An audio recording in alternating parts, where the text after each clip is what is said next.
Welcome to On Texas Football Breaking News. I'm Bobby Burton, joined by Jeff Howe, Babers, and Gerry Hamilton. Texas running backs coach Tashard Choice, not only a fan favorite, but also a favorite on the team and the players that he coaches, is headed to the Detroit Lions to become the Lions' next running backs coach. This is huge news because this affects not only the current team for the Longhorns, but there's going to be a trickle-down effect to recruiting and everything in between, including in the state of Georgia, which is his home base or has been his home base and where he grew up before moving to Texas. This is a big, big move. Gerry, I'm going to start with you and ask you about the recruiting section of this because Choice is already in on 4 or 5 top-ranked guys. And then Rod and Jeff, I'm going to ask you guys about what it means for staff continuity, et cetera. Yeah, we're in a day and age because of NIL where sometimes relationships aren't as important. You know, it's getting in the door, right? Identifying the players. Tashard Choice is the one guy on this staff that's a little different, him and maybe Kyle Flood. But he recruits 2 guys, and he builds. I mean, I go back to Cedric Baxter's recruitment, going to see him in Orlando, Jarrett Gibson at IMG. Those guys always said, my parents may have a better relationship with Tashard Choice than I do. And they had great relationships. So he is a very much that energy, high energy guy, similar to Babers like that. He keeps us all up, right? And he has that energy.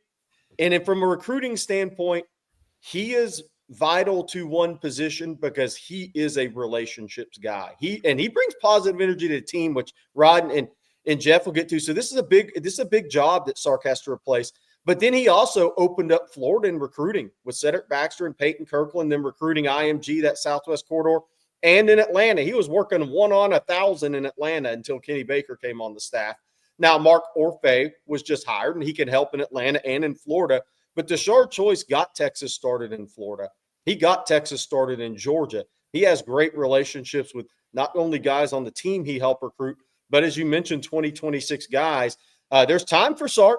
A lot of time, official visits in June, but this is if there was one recruit coach from a recruiting standpoint that if he left, Sark had a chore in replacing him in the NIL day and age, it is Tashard Choice, no doubt.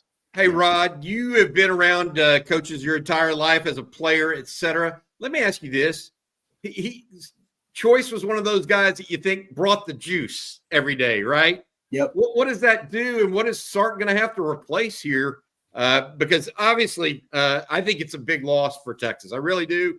Thought we had gotten out of the woodwork with the Cowboys, but now he's going to be reunited with Jahmyr Gibbs, his former tutor, I guess, in Georgia Tech. What are your thoughts on what this means to the Texas staff? Yeah, I'm a little surprised, actually. I mean, I thought once you got past the Dallas opportunity that, he was pretty sure going to stay on staff. But I just think the allure of the NFL, that's a guy that's a lead guy. I think he has some aspirations that maybe he can't fulfill at the college level. But also in terms of staff continuity, I mean, this has got to check so many boxes, as Gerry just pointed out, especially in recruiting. You talk about the energy and the vibe, kind of that young, youthful energy when you're building a coach staff. He's got to replace that. Too. And he's got to replace a developmental factor. This guy was one of the best developers of talent at the running back position in the country at any level, college or pro. So it's going to be interesting. Usually Sark, he kind of goes for the coach that's most compatible with his staff. We've seen that. Not always the big splash hire, not always the big name. I wonder if he'll change and kind of go with a known commodity at the running back coach position now that trying to replace such a big name and I really would tell you kind of a someone who has the respect of not only the players, but it seems like coaches at the college and the pro level alike. I'm maybe talking about the best running back coach period in the game. I don't know how you begin to try to replace that. So I think ultimately for Sark, this may be the toughest of the jobs that he's had to do in terms of replacing guys that have left. This may be the toughest one so far. Hey, Jeff Howe, you look at the running back room right now. What does this do to the existing running back room? Does this mean some guys that weren't going to transfer or maybe fighting for jobs or newcomers?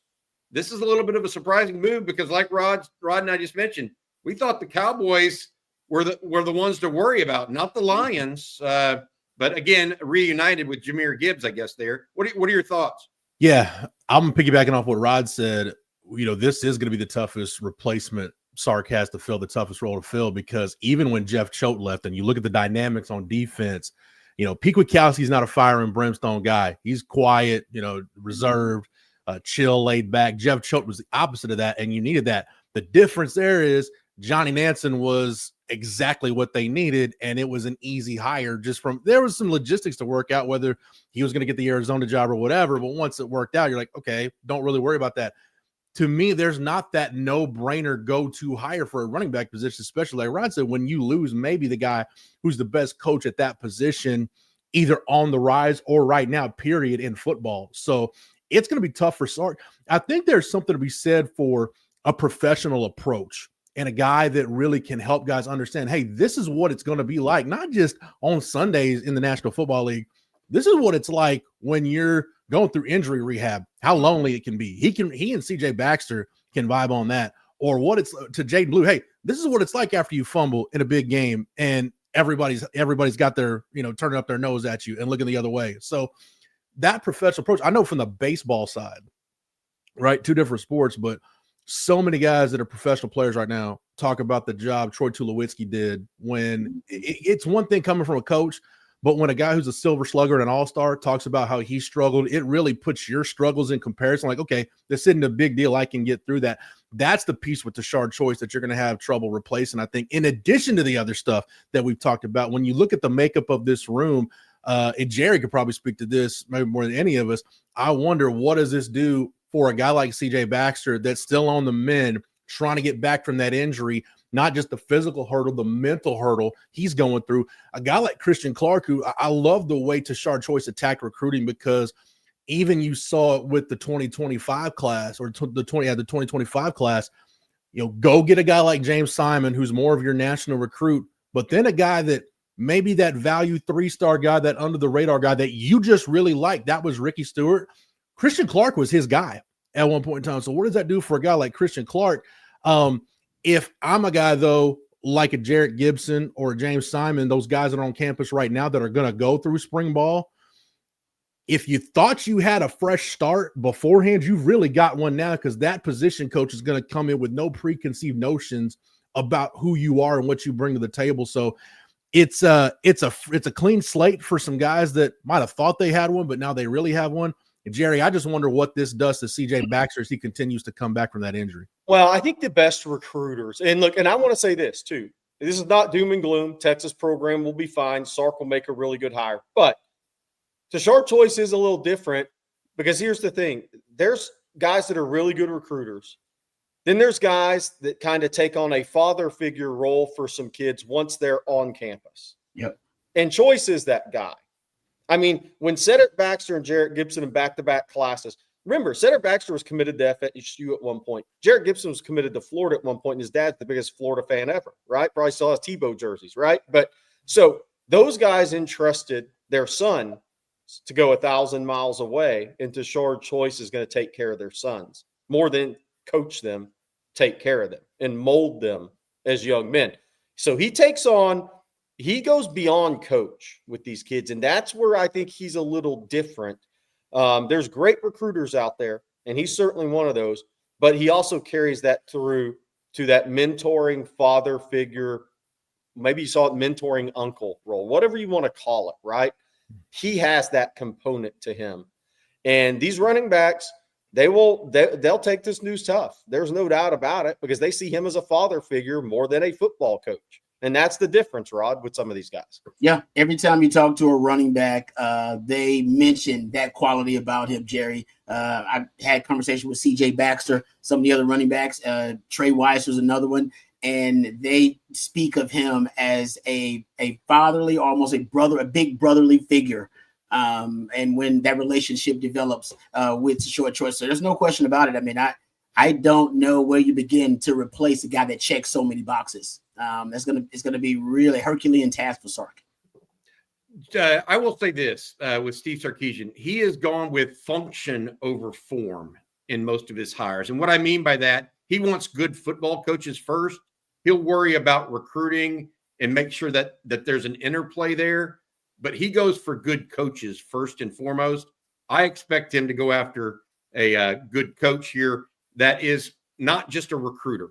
That's one of the things that Tashard Choice brought. He actually filled both roles extremely well, right? I think that Sark's going to want the same. So will he look into the college ranks? Will he go into the pro ranks for an assistant running back coach like he did with Kenny Baker on the D line? Will he go to somewhere like Rutgers where he just got Mark Orfe, the defensive back coach? You don't know as far as replacements. Any early names that y'all can think of? I mean, Rashad Samples, obviously the running back coach up at Oregon. You would think he would be a guy that the former Duncanville product that coached at Texas for 1 year. But I don't know. Stan Drayton's available. He may be able to be up there. He's the former Temple coach that recruited Bijan Robinson. A lot of guys, possibilities, and will be names to watch as we monitor this throughout the next couple of weeks. I'll say this: this is going to be a hire that a lot of people will want to be a part of. They want to get their name in the hat on this one because really good offense, Arch Manning, really good running back room. Sark, look, these guys are complete running backs at Texas, running the football, pass pro, passing game. This is going to be a job that a lot of people are going to try to get in on. That's the one thing we can say. Sark is not going to have an issue with names to consider here.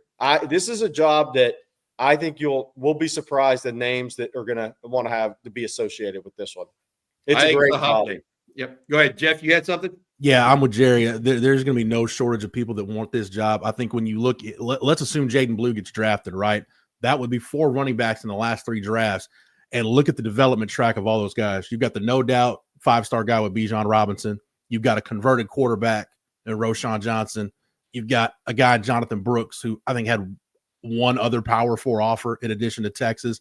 And then Jaden Blue, a guy who didn't play high school football his senior year, that was really, for a highly ranked guy, was more of a developmental guy and had to sit and wait his turn. So you look at not just the job Tashard Choice did, but the tools you've got to work with at Texas in the NIL era. It may be one of the very best position coach jobs in football, period, the running backs coach at Texas. And I'll end with this from my standpoint.